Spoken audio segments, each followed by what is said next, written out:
So good morning or good night, depending on where you are in the world.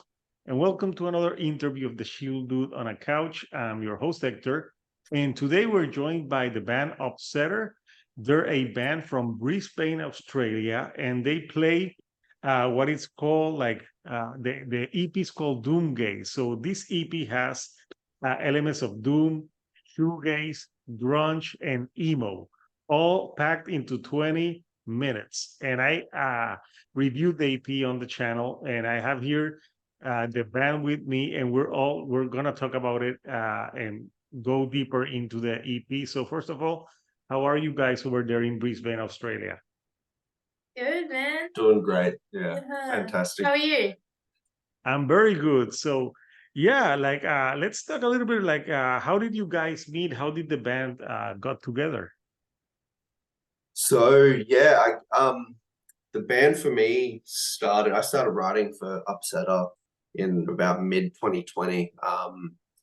The world was going through some stuff and a lot of us were stuck at home, and I needed something to have a bit of an outlet. And so I started writing for Upsetter in mid 2020 and didn't really have too strong a vision for what I wanted to do, but I knew I wanted to make something like unique but approachable and palatable for most listeners, but still be strange. And I kind of ended up on playing a bass six because I was really into a band called Loathe. They put out an album that year. I let it in and it took everything. Oh, that was one of my favorite albums of that year. Yeah, man, that was my album. I let it in, and it almost. I'm trying to figure out the title because and it took everything. Yeah, it's fantastic, man. But yeah, that record was a huge inspiration, and like I'd long been a bassist in bands and really wanted to push the boundaries of what I wanted to do with bass guitar. And originally, for years, I'd been doing like an octave split thing where I was sending bass up an octave through a guitar rig.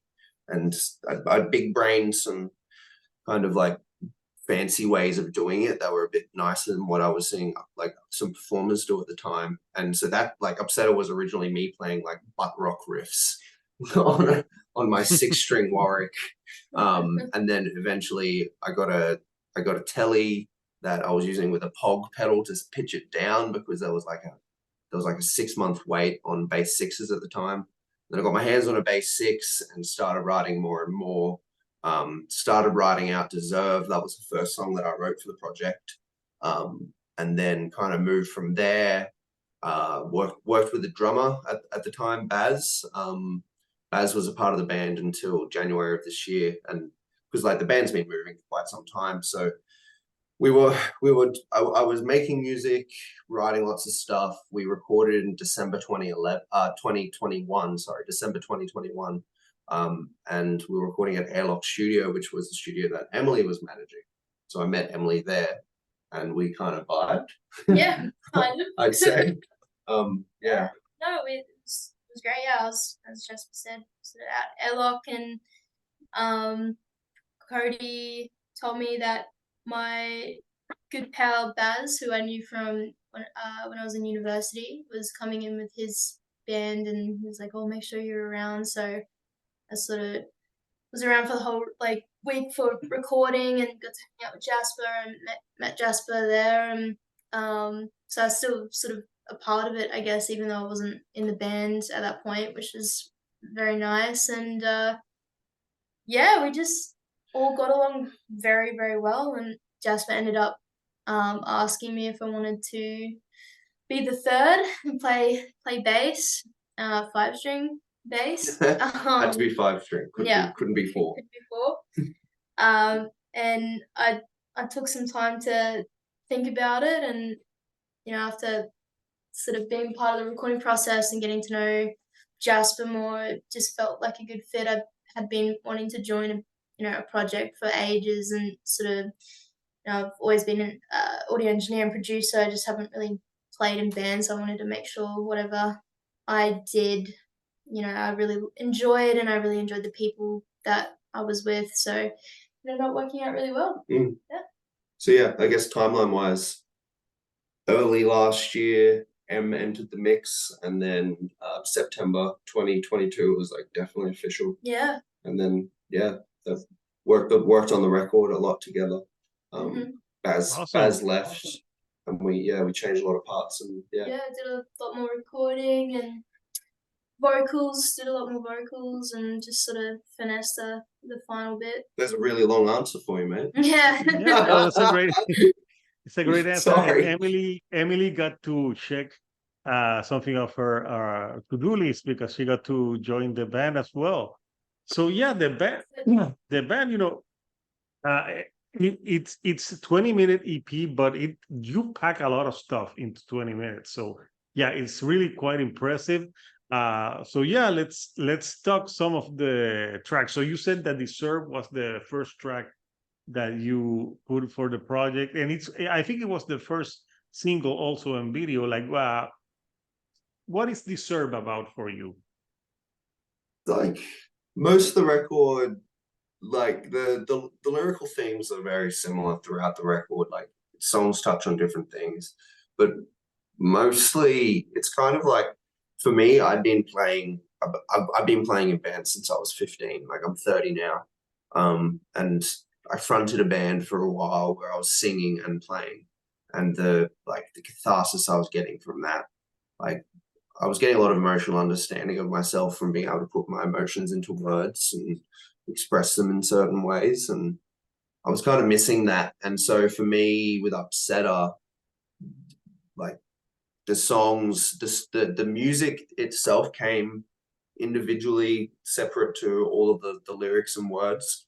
Songs themselves were just like, I guess, inspired by a lot of the music I was listening to and have listened to. Like I've got a pretty big interest in like post metal and also like punk and emo, and so for me, it's kind of like that's where I guess the sound of these songs kind of blended through. And like lyrically, Deserve is just about, I guess, like relationship stuff and processing that, and like just being bitter and not saying things and wanting to say things and missing the opportunity. It's a doom and gloom and self-loathing. Yeah. Yeah, it's just Deserve, I guess, is just about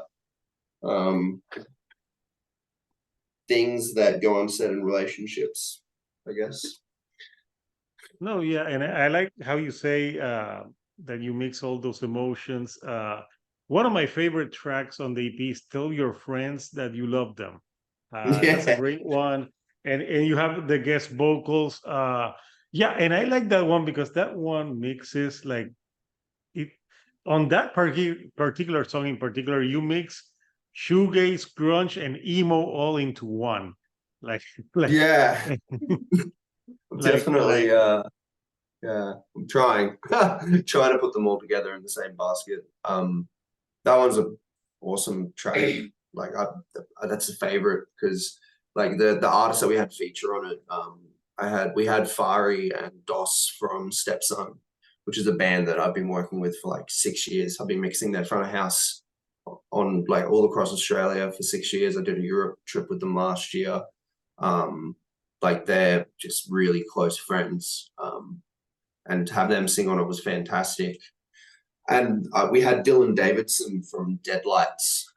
Deadlights are a band from Brisbane that have been kind of lighting the Australian like metalcore scene on fire since they existed. They're just amazing. Like I first played a show with Deadlights 10 years ago in 2013, and like they blew me away back then. And so like it was kind of close to when that song was due to be submitted, and we're missing a part, and I approached Dylan quite late in the piece, and he was just like, yeah, and banged it out the day before submission, met up with Emily. Yeah, I think got into my studio, and yeah, it was like 40 minutes or not even, and it was done. It was just kind of both of us just listening back going, yeah, like that just was the cherry on top. Dylan's such a unique lyricist as well. If you haven't checked out his band Deadlights, like definitely look at them. They're 100%. Worth your attention. And I will check them out. Yeah, what he brought lyrically to the song is like I would have never gone there.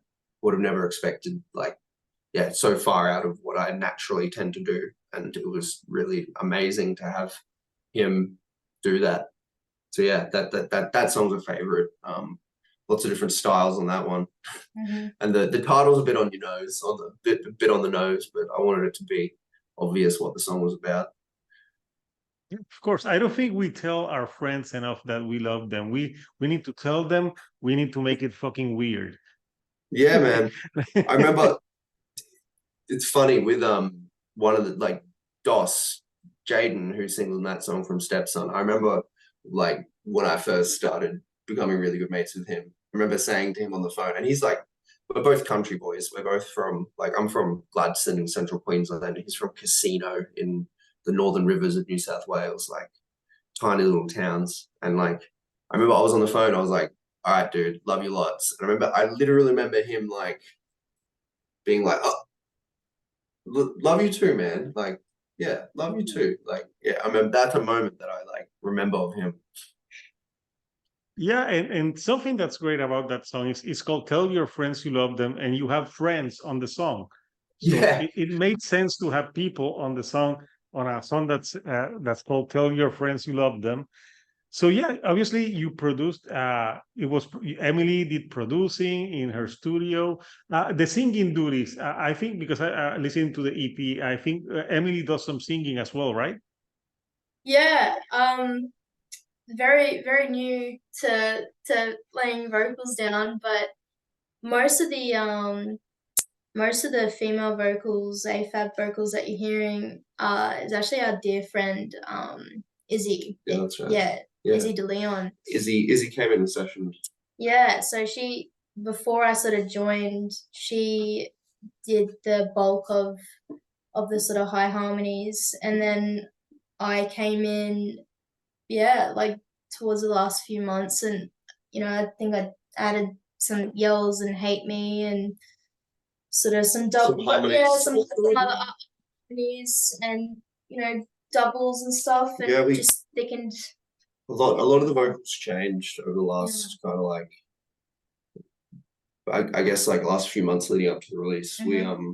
We stacked and changed a lot of it, and changed a lot of the harmonies and pulled out other voices and added in Emily and my voice to change it. Yeah, we sort of played around with sort of like Jasper's tone as well. I think that was something that I had a lot of fun, in I guess producing. Push boundaries. Yeah, just sort of seeing what we could get and if it added anything, worthwhile to the project. There's some dumb stuff in there, like production wise. Like I've looked at the session with Cody, and like some of the techniques it's done to get us to sound good is ridiculous. And like you peel apart the layers, and it's just like there's some wizardry going on. That's for sure. It's good though. Yeah, I don't know. I feel like it was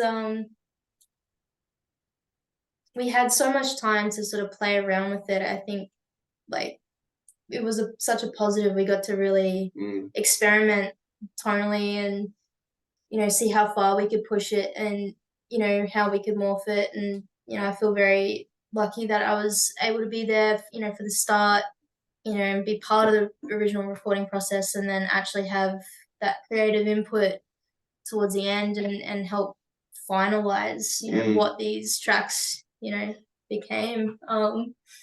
Yeah, it was a lot of fun. Yeah. Plus, being the engineer and the producer, you had the power to look Jasper in the eye and said, "Do that again." That was that wasn't your best. We don't lock eyes when it's vocal time. Both of us are just we're different people, man. Yes. It's good. I think. Yeah, if I was a producer, I would be like Rick Rubin. I would enter. I'm like, okay, play the songs, and then I will go on a trip. And 3 months later, I will come back to see what they did. And then I'm like, pay me. Yeah, that's how we make money, dude. Yeah, that's the play. That's the trick to make money. Honestly, think it works. It sort of and it ended up the way it did because we became really solid with each other first. Yeah, like I think that the time that we spent between the when we first met, recording to me joining, and then adding stuff, like we trust each other a lot and built a friendship first, which is just added so much more, value, I think, to our word towards each other. Yeah.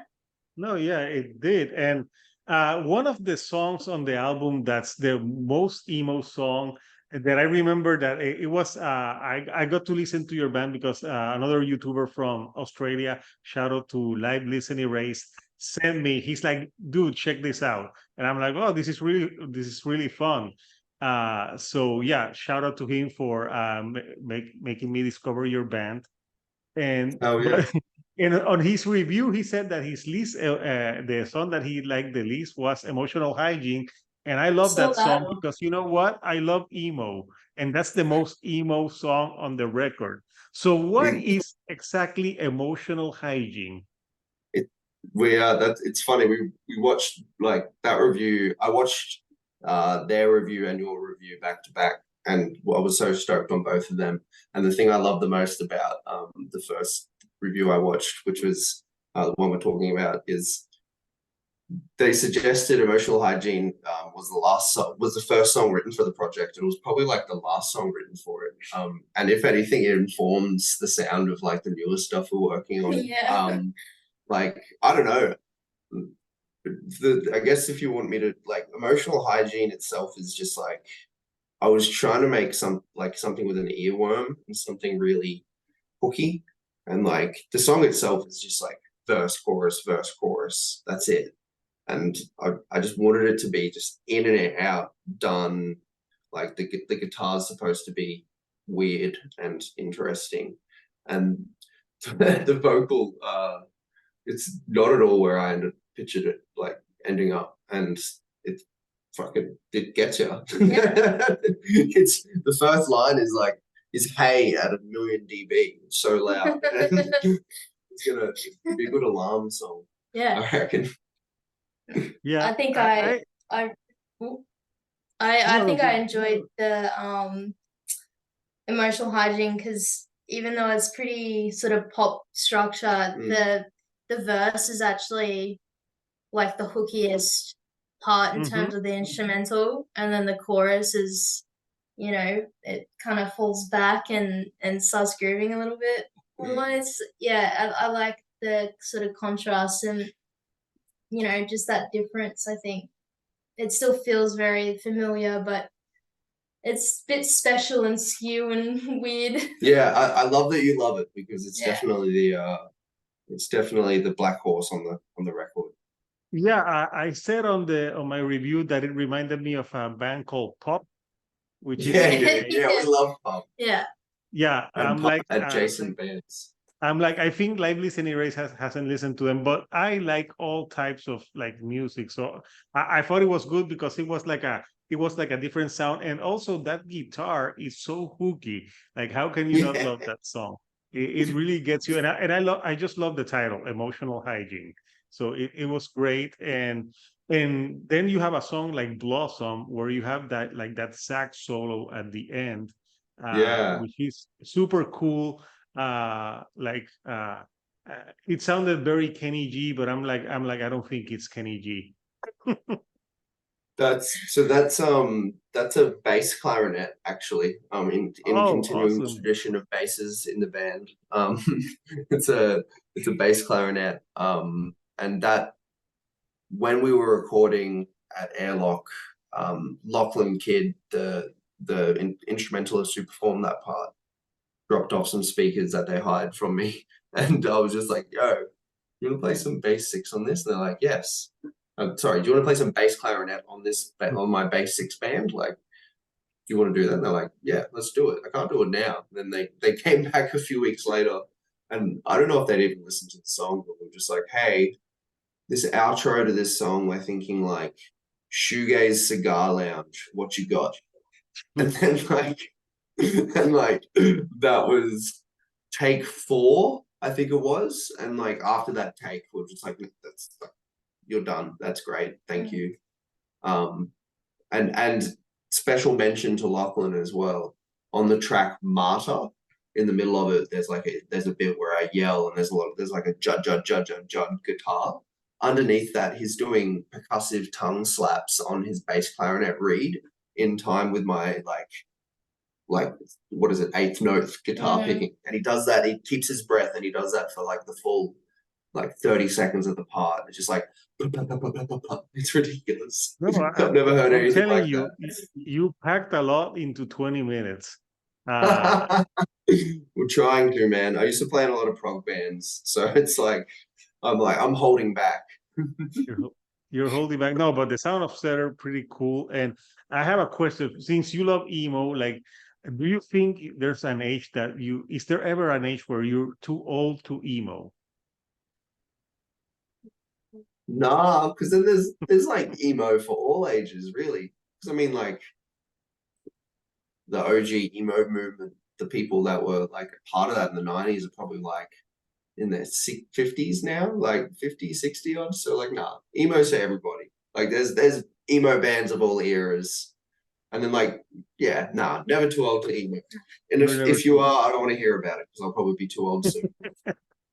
No, yeah, that's a question I had. I think with live listening, right? It's like, or someone like, I did a review with some other YouTubers, and we did something, and I'm like, are you ever too old to emo? Because we had another YouTuber that he's not very into shoegaze, so every time we have like shoegaze stuff, like he doesn't know what to talk because he's like very more the metal dude. But yeah, the EP also I like it that it goes into like then you have emotional hygiene, and then you have tracks like I think I said one of the harder tracks on the album is Hate Me, which follows Blossom, and it's before emotional hygiene. And I like the closer gaze because it's like a 1 minute and 23 song, and it's like there's like the vocals are kind of ambient and but it's aggressive at times. Like Hate Me, that's a great one. Obviously, I think that's self-explanatory what the song is about, but let's talk a little bit about that one. Yeah, well, that was, I think Air was the second last one written, and Hate Me was the last one written. We recorded. Oh yeah, no, Air. Yeah, sorry. Emotional Hygiene and Hate Me. Sorry, I get the working titles mixed up. Like Hate Me was the drums were recorded separately. Like they're a different recording. Like we did all the drums for all the other songs at Airlock, but those drums are at Hunting Ground, so there's a different sound on the drums. And we kind of took a different approach with the guitars, and I think they're mostly digital on that instead of tube stuff for the rest of them. And like Hate Me itself was just like, I know the song's in 5/4. Is it 5/4 or 3? No, song's in 6/4. And so it's like it's meant to feel different. It's meant to like there's blast beats at the end. Like yeah. Like I don't know. I was trying to when I wrote it, when I was tracking the vocals for the verses, like the feedback in the room was like, oh, it's very nursery rhymey and like sing-songy. And I'm like, I want it to be that way. That's an if you think about choice. it, some of the best bands that have ever lived have that nursery rhyme. For me, Nirvana, that's a perfect example of a band that had those songs that they could be nursery rhymes and they were brilliant. So yeah, I really like that one because that one brings a lot of grunge, that song to me, and I love the grunge aspect of it. Yeah, it's different. Yeah, it's definitely got a very different feel. I like that one a lot. I'm glad you like that because that's like, yeah, as I said, Emotional Hygiene and Hate Me were like the two newest songs on that. And like we've got a bunch more of the work that we've done since, and we're feeling somewhat insecure because we're not sure if it's not really like a new direction in sound, but like it's different. Yeah, it's different. How are you feeling about it? Good, yeah. I think so. Like Hate Me was the first time I tracked vocals. Like that was the when we revisited like vocals for that track. That was the first time I did vocals on any of the release. So it was also the first time I ever like did any yells, which was I was very surprised I could get that me. But yeah, I think I had a lot of fun, and on it and kind of gave me a bit more, I guess, confidence for some of the new stuff that we're working on, which I definitely am doing a lot more, vocally. Yeah. And I think there's a good contrast between the two. It's sort of, we were tossing up for a while, like whether this direction that we're sort of heading towards is, something we want. And it's like, we're not really too concerned. It's like, it feels right for us. It's like music that's, it's, we've been critical of it, but it's sort of just pouring out, the way that we've been writing everything, and it feels good. And so, it tonally, and the way that it's being produced and tracked is very different to the first project. But I think,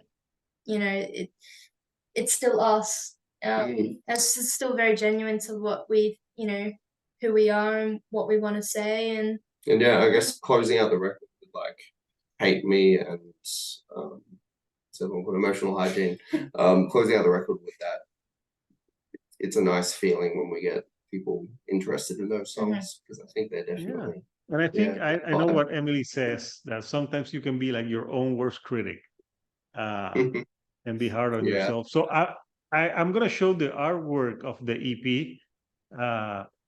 So is this anyone's grandma? Yes, that's my great grandmother. Great grandma Myers. So when we sort of started planning like the release, like the releases, the singles and then the EP, Jasper showed me the first two of his grandmother. And so we did the first two singles, which had artwork of my nan. Yeah. And then we were just like, what? That was the good ones that I had, and I was like, Emily, have you got anything good? And I asked my mom, hey, do you have any cool photos of like any of my grandmothers? And we didn't really have any of my grandmothers, but she pulled this one out of my great grandmother, and it's, I think, particularly special for, I guess, for my mom and myself, is this woman pretty much like was like a mom to my mom. And it was just a nice homage. It's just such a beautiful photo, and like, I don't know, I just felt so fitting with the theme that we had, and like that the phone is red, and the first release. Yeah, let's explain to the young kids. That's what a phone used to look like. Yeah, that's it. But I thought it was very cute and kind of just a bit,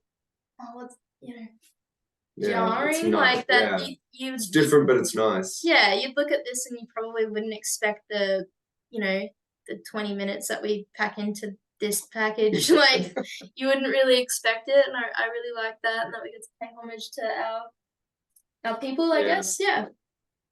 Oh yeah, and it's a very cool photo, so it grabs your attention. And I think that I like the band name that you picked, Upsetter, because it really it's a really catchy but cool name. So yes, for anyone that hasn't heard it, it's already available. It came out in August digitally, so you can buy it on Bandcamp if you want. Do you have plans of like doing like physical copies in the future for this EP? Definitely, yeah.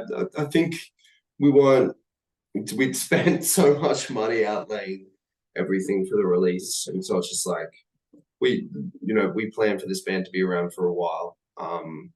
And we're playing a couple shows next month. They're our first shows in the Gold Coast and Brisbane, which are near to us. And so we're going to start having merch then, and from there I think we'll see what the demand is for a pressing of the record. I'd love to do, we're definitely going to do some sort of vinyl pressing. I'd love to do tapes through. There's a local Brisbane label called Team Glasses who put on. That's a great name for a label. Yeah, Ads and Team Glasses put on heaps of awesome bands, and I'd love to. I haven't talked to them, but hopefully they'd be into it. Doing a tape release, like they buy they don't buy them, sorry. They buy them from a secondhand store and recycle them and press them onto the tape and cut everything out by hand, and they'd be amazing to work with. And like this, yeah, a physical is definitely in the works, but it's just a matter of what's perfect. I'd love for it to be like, you know, a year from now and the band's popping off and we get to do a special edition or something like that. That'd be cool. Plus, yeah, maybe you're already like have ideas for a new album or EP, because I know a lot of people do more EPs because like there's a short attention span sometimes on people, but do you what do you guys think about that? We definitely have plans for a new record. We've been recording with Chris Lalick from a band called Wind Waker in Australia. I mix their front of house. Been mixing them for a couple years now. They're amazing. They're like a pop metalcore act. It's kind of like, yeah, they're kind of like a prog band from like the newer metalcore era. But you're telling that prog band to make pop music. And so that's what they're doing, and it's really cool.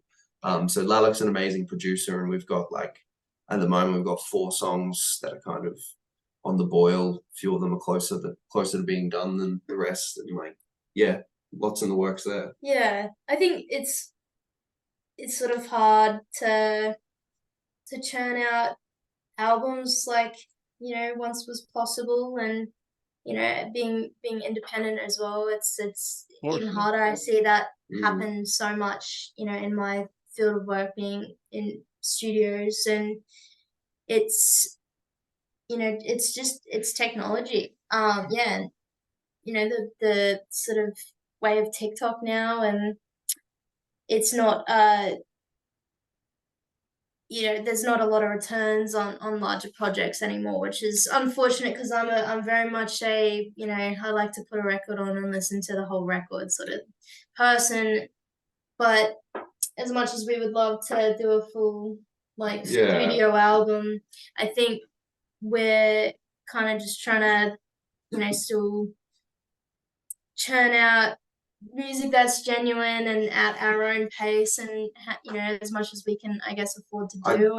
I'd love for us to be platformed enough to do like a proper studio album, but like, I guess what we can cover in an EP, I feel like as a creative feels really attractive. Like, to be able to be like, hey, here's a sound for like 20 odd minutes. I feel like that sounds really appealing. And to me, so a lot of my favorite records only go for like 23, 24 minutes, you know, like punk bands release albums that are that long. And I think at our heart, Upsetter is more of a punk band than anything else. And yeah, there's a punk attitude to it. Yeah.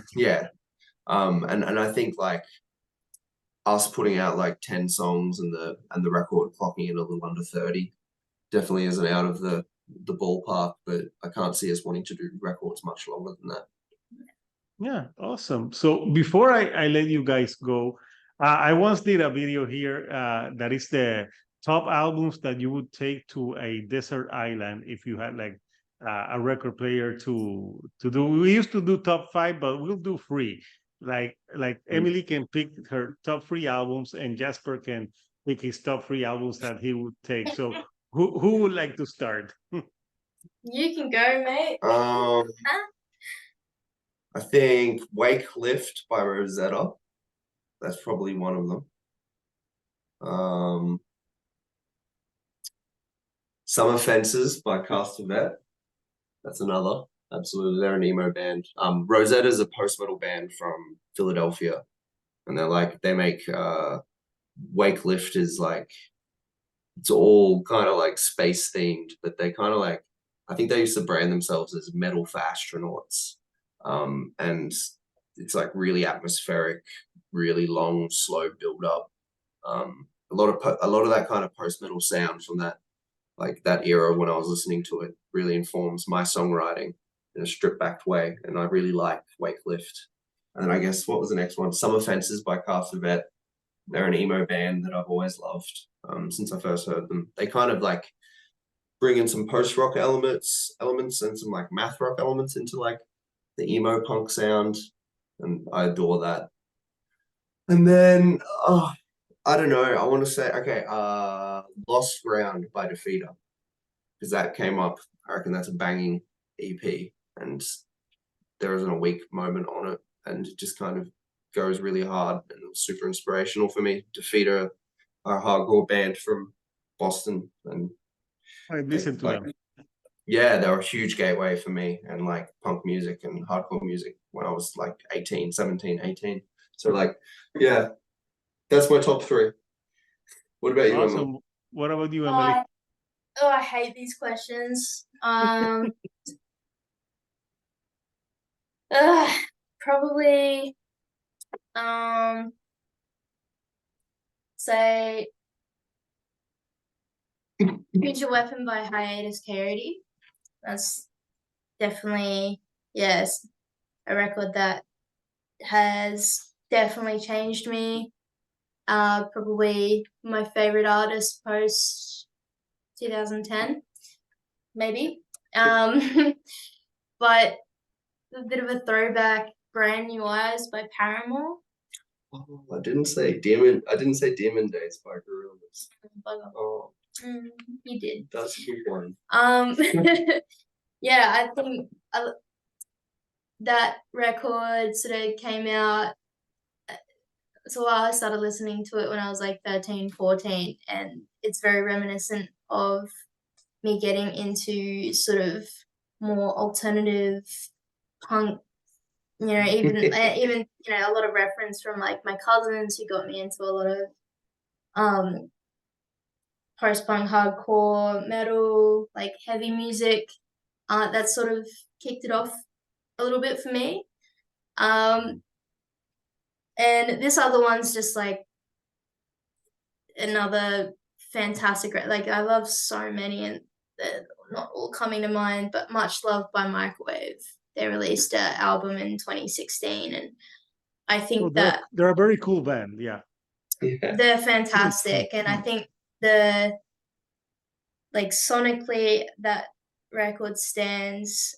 The songwriting, lyricism, just delivery of that, I think, is it's a fantastic thing, and kind of represents some emotions and like feelings that I can relate to, and that's definitely a inspirational sort of record for me. There's a lot more. I think Jasper and I have very different tastes, and then we meet you meet in the middle. But it's hard to pick 3 or 5 albums, but yeah, it's a hard process. Yeah.